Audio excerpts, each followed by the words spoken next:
नमस्कार, मैं हूं आपके साथ अंकिता पाल। ब्यूटी की शुरुआत करते हैं। संयुक्त किसान मोर्चा गैर राजनीतिक के आह्वान पर किसानों ने बीजेपी के उम्मीदवारों के घरों का घेराव किया है, जिसको लेकर बड़ी संख्या में पुलिस बल तैनात किया गया था। भारतीय किसान यूनियन एकता सिद्धपुर में आपको बताते चले कि सीनियर मीत प्रधान का ने भी कहा कि संयुक्त किसान मोर्चा गैर राजनीतिक प्रदेश के बीजेपी उम्मीदवारों के घरों के बारे में प्रदर्शन करने का ऐलान भी किया गया था। इसी के तहत बीजेपी उम्मीदवारों का घेराव किया गया है।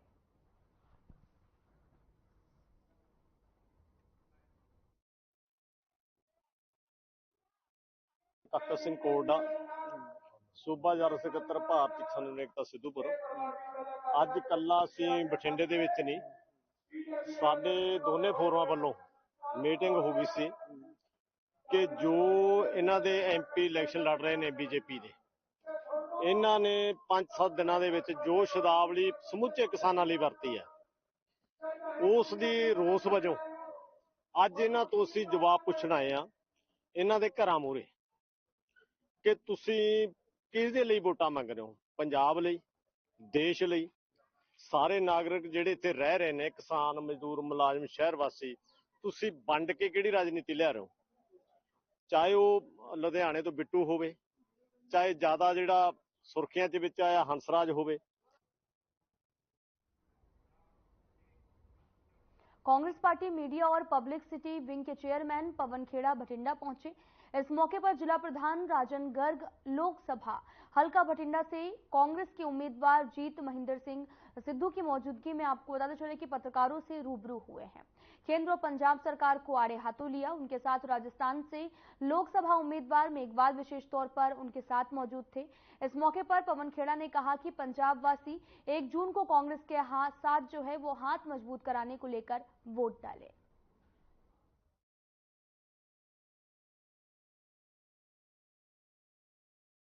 पूरे देश में एक आंधी चल रही, वो बदलाव की आंधी है। देश में लोग गुस्से में हैं। खास तौर पे किसानों का गुस्सा बहुत ज्यादा देखने को मिला। उत्तर में भी, पश्चिम भारत में भी, पूर्व भारत में भी और दक्षिण भारत में भी। ये एक ऐसा मुद्दा है, बेरोजगारी और किसान और महंगाई, ये 3-4 मुद्दे ऐसे हैं जो पूरे देश को एक भावना में जोड़ रहे हैं। वो भावना है बदलाव की भावना, परिवर्तन की भावना। किसानों का कहना बड़ा जायज है, वाजिब है कि आप 2014 में हमारा वोट लेकर सरकार में आए, हमें ये वादा करके सरकार में आए कि एमएसपी का कानून बनाऊंगा और एमएसपी दिलवाऊंगा। आने के कुछ साल बाद ही सुप्रीम कोर्ट में आपने हलफनामा दे दिया कि मैं एमएसपी दे ही नहीं सकता इस फॉर्मूला पे, जो स्वामीनाथन का फॉर्मूला है उस पे। आते ही पहला झूठ। और उसके बाद जब किसान अपनी मांगे मनवाने के लिए, अपनी आवाज उठाने के लिए देश की राजधानी में आए, तो उनको किस तरह से अपमानित करने की कोशिश की, उनको राष्ट्र विरोधी कहा, उनको खालिस्तानी कहा, उनको अलग अलग नाम से पुकारा गया। 750 के लगभग किसानों ने अपनी जान गंवाई, हम उनको शहीद मानते हैं। फिर मजबूरी में आपने ये तीनों काले कानून वापस लिए। कानून वापस लेते हुए भी कोई सीधे सीधे माफी नहीं मांगी किसानों से, फिर भी अपनी ऐंठ में रहे, फिर भी वादा किया कि आने वाले कुछ महीनों में एमएसपी की कमेटी बना के एमएसपी पर एक कानून बनाएंगे। 2 साल हो गए, कहीं कोई कानून नहीं, कुछ नहीं। फिर जब किसान राजधानी में आने चाहते हैं तो उनके रास्तों में कील बिछा दिए जाते हैं। जिन किसानों के वोट से आप खुद गुजरात से दिल्ली तक आए, देश की राजधानी तक आए, उन किसानों के लिए देश की राजधानी के दरवाजे बंद हो गए। ये बात किसी को भी न्याय संगत नहीं लग सकती। इसी बात का विरोध राहुल गांधी कर रहे हैं, खड़गे साहब कर रहे हैं, हम तमाम कांग्रेस के लोग कर रहे हैं। और न्याय पत्र में हमने बहुत स्पष्ट गारंटी दी है कि किसानों को एमएसपी का कानून बनाकर स्वामीनाथन आयोग की जो सिफारिशें हैं वो लागू की जाएंगी, वो कीमतें मिलेंगी। यही बात जवानों के साथ भी हुई। और जब किसानों की अपन बात करते हैं तो मैं ऐसी जगह पर बैठकर किसानों की बात कर रहा हूं जहां किसानों की आत्महत्याएं बहुत होती हैं। पूरे देश में एक दिन में 30 किसान आत्महत्या करते हैं। सोचकर बड़ी हैरानी होती है कि इतना बड़ा आंकड़ा और फिर भी नरेंद्र मोदी वोट मांगने आते हैं। हिम्मत देखो उस आदमी की, उन्हीं किसानों से फिर भी वोट मांगने आते हैं। अभी मैं आ रहा था, रास्ते में लोगों से बात भी की, यहां भी वही गुस्सा दिखा। खासतौर पे नौजवानों में गुस्सा बहुत ज्यादा है, नौकरियों को लेकर, पेपर लीक को लेकर और ये मुद्दे। और यहां खासतौर पे पंजाब में ड्रग्स का एक मुद्दा ऐसा है जहां पंजाब के नौजवान के साथ डबल धोखा हुआ है। केंद्र सरकार ने तो जो बेरोजगारी बढ़ा के धोखा दिया वो है ही, यहां की राज्य सरकार ने भी कम धोखा नहीं दिया। कोई पत्रकार आवाज उठा ले तो जो मुद्दा वो पत्रकार उठाता है उस मुद्दे पर नहीं ध्यान देते। उस पत्रकार की गिरफ्तारी कर देना, उसको प्रताड़ित करना, उसके खिलाफ नई नई धाराओं में केस लगाना। यहां भी वही हाल चल रहा है जो राष्ट्रीय लेवल पे, राष्ट्रीय स्तर पे नरेंद्र मोदी कर रहे हैं। यहां भगवंत मान जी की सरकार भी कोई कम नहीं है, वो भी ऐसा ही काम कर रहे हैं। लोगों को कांग्रेस के दिन याद आते हैं जब हम अपनी गलती मानते थे कि हां हमसे ये गलती हुई, और गलती के बाद माफी मांगने में कोई शर्म नहीं आनी चाहिए। हम कोई राजा नहीं है। ये तो खैर राजा से बहुत ऊपर हो गए नरेंद्र मोदी, तो अब अपने आप को कहते हैं मैं भगवान का अवतार हूं। यहां आकर कहते हैं कि 5 प्यारों में एक मेरे काका थे।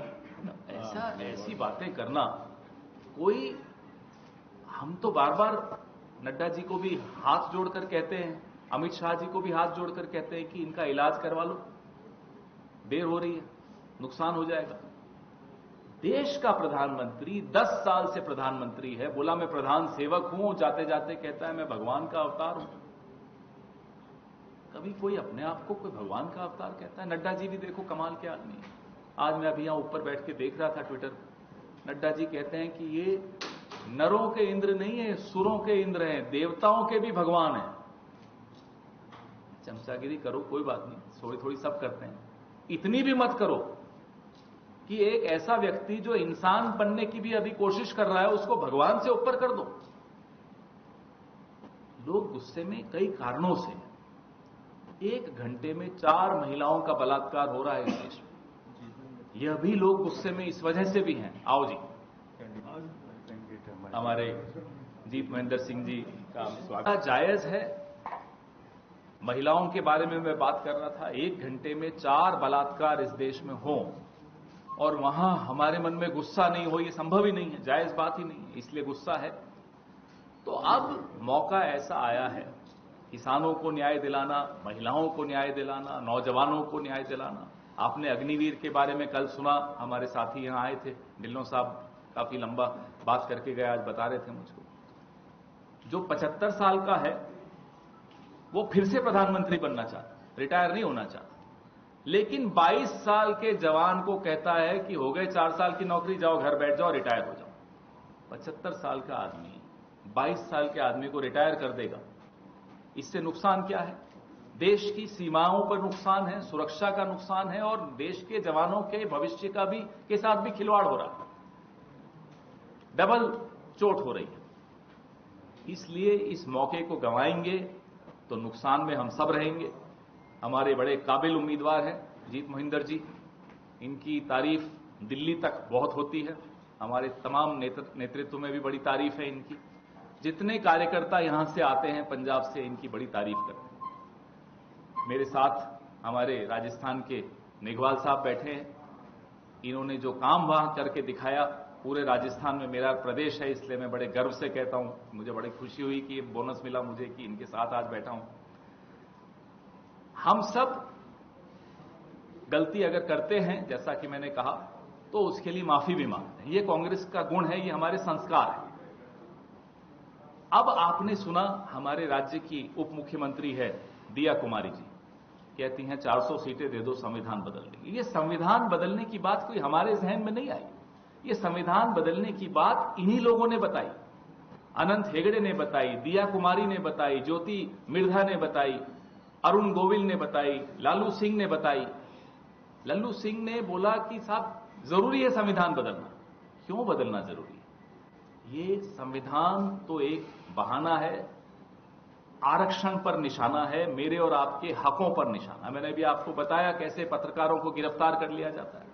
ये अभी तो इक्का दुक्का केसेस होते हैं ऐसे। इनको 400 सीटें छोड़िए, ये अगर 272 भी आकर फिर से सरकार अगर इन्होंने बना ली, ये कैमरा वैमरा सब बंद हो जाएंगे। आप लोग संघर्ष करिएगा अपना ईएमआई भरने, हम लोग संघर्ष करेंगे कि जेल से बाहर कैसे रहे। हम सब जो यहां दिख रहे हैं सब जेलों में होंगे, किसी के हक बचेंगे नहीं, वोट खत्म हो जाएगा, इलेक्शन होगा नहीं। ये इनकी असली नीयत है, इसलिए इन्हें रोकना जरूरी है। पंजाब ने हमेशा लोगों का घमंड तोड़ा है। अब फिर पंजाब के सामने हम आए हैं, हाथ जोड़कर आपसे विनती करते हैं, घमंड तोड़ने का समय आ गया है, आप लोगों के हाथ में है। और पंजाब न केवल घमंड तोड़ता है, पंजाब ने देश की रक्षा की है। देश के संविधान की रक्षा करने की जिम्मेदारी भी अब पंजाब को लेनी है। पूरा देश पंजाब की तरफ बड़ी उम्मीद से, बड़ी आस लगाकर देख रहा है और पूरा भरोसा है कि पंजाब उस उम्मीद को नहीं तोड़ेगा। आपके सवाल पूछिए। सर, आप कह रहे हैं कि जो भी जर्नलिस्ट अंदर होंगे या जर्नलिस्ट को काम नहीं करने दिया जाएगा, लेकिन जो 3 बिल्स जो 1 जून से लागू होने हैं, विल यू अमेंड दैट अगर सरकार आती है? डेफिनेटली, एनीथिंग, इंग्लिश में बोलूं हिंदी में? कोई भी ऐसा काम या कानून जो लोगों के मौलिक अधिकारों का हनन करता हो, और पत्रकार का मौलिक अधिकार क्या है? पत्रकार का मौलिक अधिकार है लिखना या बताना, सच को सामने लाना। कल एक बहुत ही अश्लील वीडियो हमने देखा, यहीं के एक मंत्री का देखा। पत्रकार डरे हुए घूम रहे हैं। क्यों? पत्रकार को डरने का काम नहीं है। हम बिल्कुल उन पत्रकारों के साथ खड़े रहेंगे और ऐसा कोई कानून जो किसी के अधिकारों पर हनन करता हो, उस कानून के हम साथ नहीं हैं, उसको बदलेंगे। सर, कितनी टैली आएगी आपके हिसाब से? सर्वे किया होगा आपने, कितनी आपकी सीटें होंगी पूरे देश में? 5 चरणों तक 272 हमारा गठबंधन पार कर चुका था। छठे का भी मेरे पास आंकड़े नहीं आए हैं। अब छठे और 7वें में जो मिलेगा वो बोनस है। पंजाब में कैसे दिख रही है? पंजाब में बहुत अच्छा चल रहा है, डबल डिजिट, हमें पूरा भरोसा है कि आ रहा है। सर, एक ਤੁਸੀਂ ਗੱਲ ਕੀਤੀ ਡਰ ਦੀ, ਕੱਲ ਸੀਐਮ ਸਾਹਿਬ ਜਿਹੜੇ ਹੈ ਗੱਲ ਕਰ ਰਹੇ ਆ ਕਿ ਪੰਜਾਬ ਸਾਨੂੰ ਧਮਕੀ ਦਿੱਤੀ ਜਾ ਰਹੀ ਹੈ ਸਰਕਾਰ ਤੋੜਨ ਦੀ। ਅੱਜ ਤੁਸੀਂ ਜਰਨਲਿਸਟ ਦੀ ਗੱਲ ਕਰ ਰਹੇ ਹੋ, ਉਦੋਂ ਤੁਸੀਂ ਆਪਣਾ ਡਰ ਦਾ ਪ੍ਰਗਟਾਵਾ ਹੈ, ਡਰ ਦਾ ਮਾਹੌਲ ਕਿਵੇਂ ਸਿਰਜਿਆ ਜਾ ਰਿਹਾ ਹੈ? डर का माहौल ਕਿਵੇਂ How is it being educated? There is a sense of fear. There is जो सेंस ऑफ फियर है, जो डर का माहौल है, वो सबके सामने है। यहीं के उदाहरण कि कोई नौजवान अगर ड्रग्स की बात करे या कुछ एक्सपोज करे, उसको अंदर कर देना। पत्रकार अगर कुछ बात को, सच को सामने लाए, उसको अंदर कर देना या उसको धमकी देना, किसी को आईटी एक्ट, किसी को कोई और एक्ट के तहत फंसाना, ये सब डर का माहौल पैदा करने की एक साजिश है। और ऊपर तो बड़े मियां तो बड़े मियां, छोटे मियां भी सुभान अल्लाह है। ऊपर तो वो माहौल चल ही रहा है। 5-5 केस मुझ पर हैं, हमारे कई साथियों पर केस चल रहे हैं, हवाई जहाज से पकड़ के उतार के पुलिस ले जाती है। ये माहौल कभी देखा आपने? ये माहौल पहली बार इस देश में देखा गया और अभी तो शुरुआत है। ये अगर फिर जीत गए, जो कि होना नहीं है, आप लोगों के आशीर्वाद से मुझे नहीं लगता कि अब ये जीत रहे हैं, लेकिन अगर ये फिर जीत गए तो मैं आपको कह रहा हूं, ये सब बंद हो जाएगा। ये सब प्रेस कॉन्फ्रेंस, ये सब पुरानी बात हो जाएगी। ਚੋਣ ਜਾਬਤਾ ਲੱਗਿਆ ਹੈ, ਪਰ ਜੇਕਰ ਕੇਂਦਰੀ ਏਜੰਸੀਆਂ ਦੀ ਗੱਲ ਕੀਤੀ ਜਾਵੇ ਤਾਂ ਸਾਰੇ ਦੇਸ਼ ਵਿੱਚ ਛਾਪੇਮਾਰੀ ਫਿਰ भी ਚੱਲ ਰਹੀ है। क्योंकि गठबंधन है। एनडीए तो आपको सिर्फ दिखाने का है, असली गठबंधन ईडी, सीबीआई और इनकम टैक्स के साथ है नरेंद्र मोदी का पर्सनल। प्रफुल्ल पटेल जी 14 का जो इलेक्शन था और 19 का जो इलेक्शन था, नरेंद्र मोदी फोटोएं दिखाते थे प्रचार में, दाऊद इब्राहिम से रिश्ते हैं प्रफुल्ल पटेल के। अब कहां है भाई? अब प्रफुल्ल पटेल जी साथ बैठे हैं उनके, अब नहीं दाऊद इब्राहिम से रिश्ता। अशोक चव्हाण जी, आदर्श घोटाला, अब साथ बैठे हैं, फाइल बंद, अब नहीं है आदर्श घोटाला। अजीत पवार 80,000 करोड़ का घोटाला, वो उसमें वॉशिंग मशीन में घुसे, साफ होकर बाहर निकल आए।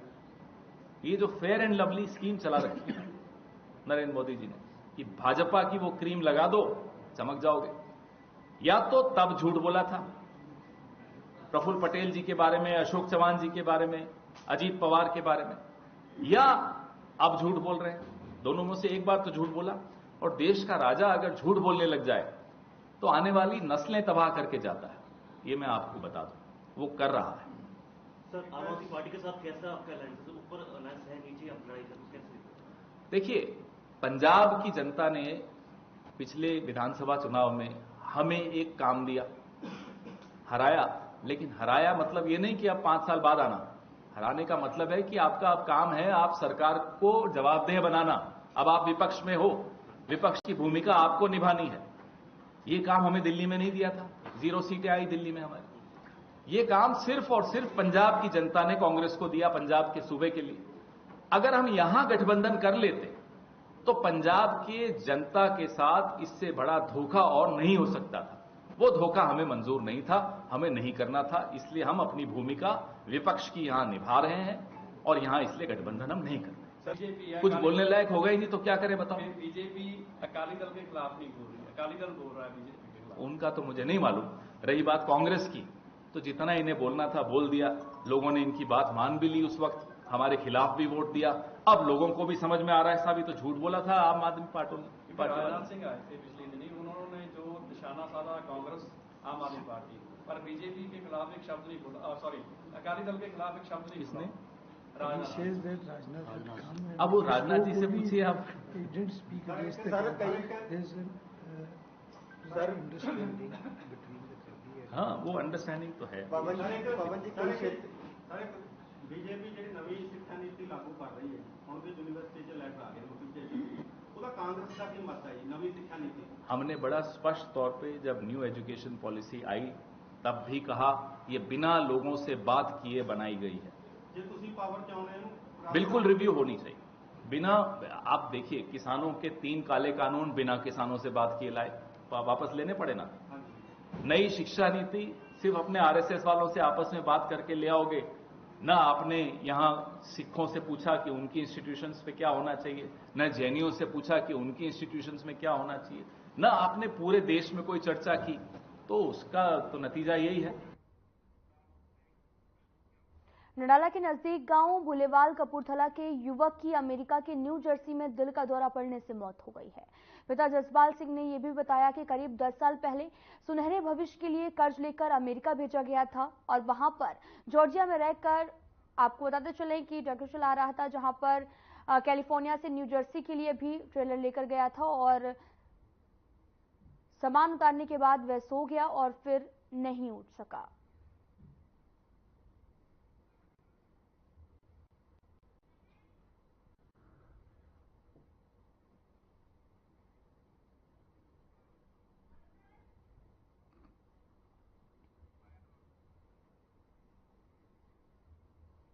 मैं अपने सिस्टर को गया ही तो रात को जो साड़ी बेटी का फोन आया, उन्हें यही कहा है कि मैं डैडी नाल गल मम्मी नाल गल नहीं कर सकती, तो मैं चाचा जी तुहानूं दस्सण लगी हाँ कि इदा इदा भाड़ा वरत गया।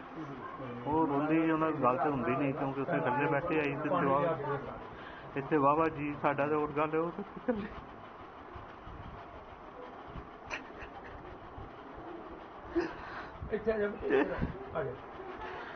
रोई धोई जाते आई रात के 12 बजे तो इतने बैठे आ मां उनकी का बुरा हाल है। गए ही उत्थे मैं तो उत्थों रात 12:30 बजे उत्थों निकलिया, जिसे सिस्टर को गया ही उत्थों निकलिया आके इन्होंने फिर आके इतने बैठे आके रब बेटी उत्थे उन्हें सब फोन किया छोटे ब्रदर नूं मिलण, उन्हें फोन किया फिर सानूं पता लग्या। किहड़े शहर च रहिंदे सी ते कित्थे गया सी, किद्दां एक्सीडेंट? ये कैलिफोर्निया तो गड्डी लोड करके ते इन्हें न्यू जर्सी आउणा सी। उदा रहिंदा सी बेटी रहिंदी साडी जॉर्जिया, ਉਹਦੇ ਕੋਲ ही रहिंदा सी ज़्यादा, उत्थे आउंदा जांदा सी, ਜਦੋਂ गेड़ा ला के आउणा ਉਹਦੇ ਕੋਲ हो के जाना ਉਹਨੇ। ਤੇ ਇਹ ਗੱਡੀ ਲੈ ਕੇ ਆਇਆ। ਅਸੀਂ ਇੱਕ ਦਿਨ ਪਹਿਲਾਂ ਗੱਲ ਕੀਤੀ, ਇਹ ਗੱਲਾਂ ਬਾਤਾਂ ਕਰਦੇ ਰਹੇ ਦੋਵੇਂ ਜੀ। ਇਹੀ ਕਹਿੰਦਾ ਮੰਮੀ ਇਹ ਗੜੀ ਗੱਲ ਹੈ, ਮੈਂ ਕੱਲ ਨੂੰ ਉੱਥੇ ਪਹੁੰਚ ਜਾਣਾ, ਮੈਂ ਜਾ ਕੇ ਉੱਥੇ ਸੌਣਾ, ਉਹ ਤੋਂ ਪਹਿਲਾਂ ਮੈਂ ਨਹੀਂ ਬਹਿਣਾ ਹੈਗਾ। ਤੇ ਮੈਂ ਉਹਨੂੰ ਕਹਿਣ ਡਿਆ ਕਿ ਬੇਟਾ ਤੂੰ ਨਾ ਗੱਡੀ 10 ਘੰਟੇ 11 ਘੰਟੇ ਜਿੰਨਾ ਟਾਈਮ 19 ਚਲਾ, ਜ਼ਿਆਦਾ ਨਹੀਂ ਚਲਾਉਣੀ। ਕਹਿੰਦਾ ਨਹੀਂ 19 ਚਲਾਣੀ, ਉਸ ਤੋਂ ਵੱਧ ਮਿਲਦੀ ਹੀ ਨਹੀਂ ਗੱਡੀ ਚਲਾਉਣੀ।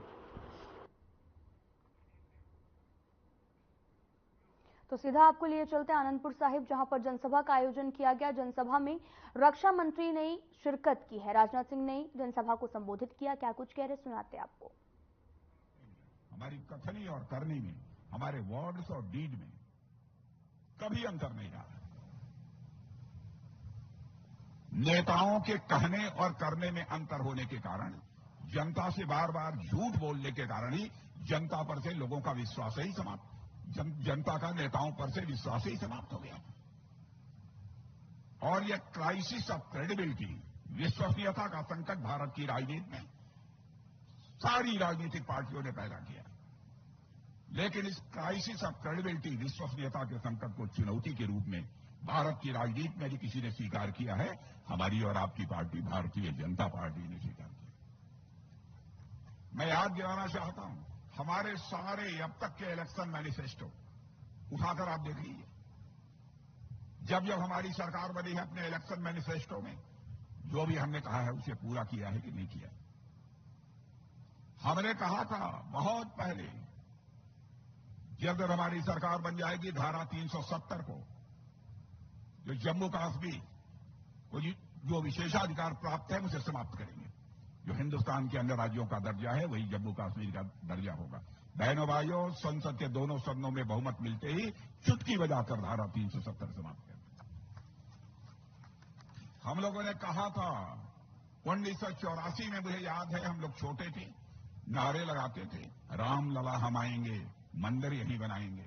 ये कांग्रेस के लोग कहते थे, हाँ हाँ राम लला हम आएंगे, मंदिर यहीं बनाएंगे, लेकिन तारीख नहीं बदलाएंगे। लेकिन हम लोगों ने कहा कि अब राम मंदिर बनाकर रहेंगे। बहनों भाइयों, आपने देख लिया, अयोध्या की धरती पर भव्य राम का मंदिर बन गया। हमारे प्रधानमंत्री ने धर्माचार्यों के मार्गदर्शन में 22 जनवरी को रामलला की प्राण प्रतिष्ठा कर दी। भव्य आयोजन हुआ वहां पर। अब आप लोगों को क्या लगता है मैं नहीं जानता, लेकिन जितना मैं धर्म, अध्यात्म और राजनीति के बारे में जानता हूं, उस आधार पर मुझे लगता है रामलला अब अपनी कुटिया से, अपनी झोपड़ी से निकलकर अपने महल में प्रवेश कर चुके हैं। भारत में राम राज्य आकर रहेगा मेरे बहनों भाई।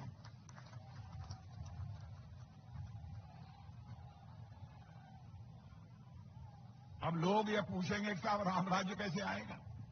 अब यह लंबी बात है, बहुत विस्तार में नहीं जाऊंगा। जिस दिन लोगों के अंदर सेंस ऑफ रेस्पॉन्सिबिलिटी, दायित्व का बोध पैदा हो जाएगा कि हमें परिवार के लिए क्या करना है, देश के लिए क्या करना है, समाज के लिए क्या करना है, मानव मात्र, जीव मात्र के लिए क्या करना है, जिस दिन इस जिम्मेदारी का लोगों को एहसास हो जाएगा, उसी दिन मान लीजिएगा कि भारत में राम राज्य आ गया। कैकेयी के अंदर दायित्व बोध, कर्तव्य बोध, सेंस ऑफ रेस्पॉन्सिबिलिटी नहीं थी। इसी कारण संकट पैदा हुआ और भगवान राम को जेल जाना, वो जंगल जाना पड़ा। इसीलिए मुझे लगता है कि अब देश की जनता के अंदर जब से हमारी सरकार आई है, लोगों को लगने लगा है कि देश के प्रति हमारी यह जिम्मेदारी बनती है, यह काम मुझे करना चाहिए। धीरे धीरे यह बढ़ता जाएगा। कौन इस सच्चाई को नकार सकता है? अंतर्राष्ट्रीय जगत में भारत की प्रतिष्ठा बढ़ी है मेरे बहनों भाई। पहले दुनिया के मंचों पर भारत कुछ बोलता था, भारत की बातों को लोग गंभीरतापूर्वक नहीं सुनते थे। भारत गरीबों का देश है, भारत कमजोर देश है, सुनो न सुनो कोई फर्क नहीं पड़ता। लेकिन आज यह भारत दुनिया के मंचों पर बोलता है, सारी दुनिया कान खोलकर सुनती है भारत बोल क्या रहा है। यह भारत की हैसियत सारी दुनिया में बनी है।